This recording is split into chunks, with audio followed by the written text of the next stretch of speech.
લક્ષ્ય ન્યૂઝ, એક નજર, એક લક્ષ્ય. ધ્રાંગધ્રા બ્રાહ્મણ સમાજની ભોજનશાળા ખાતે મૂકબધિર લોકો દ્વારા ગણેશ ઉત્સવ સાથે સાંસ્કૃતિક કાર્યક્રમ મહોત્સવ યોજાયો. મૂકબધિર લોકો દ્વારા વિવિધ સ્પર્ધા સહિત સાંસ્કૃતિક કાર્યક્રમો હર્ષોલ્લાસ અને ઉમંગથી લીધો ભાગ.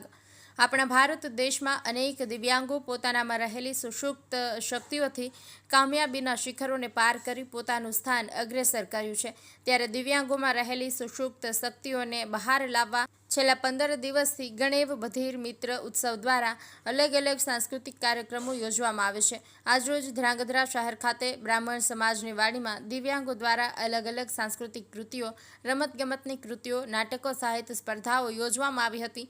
રાજેશભાઈ ગૌસ્વામી, રવિરાજસિંહ ડી, ધર્મેન્દ્રસિંહ મનસુખભાઈ કુડેચા, દુષ્યંતસિંહ મનહરસિંહ તથા ઉમેશભાઈ પ્રજાપતિ સહિત લોકો દ્વારા આ કાર્યક્રમનું આયોજન કરવામાં આવ્યું હતું. બ્રિજેશ ત્રિવેદી, સુરેન્દ્રનગર.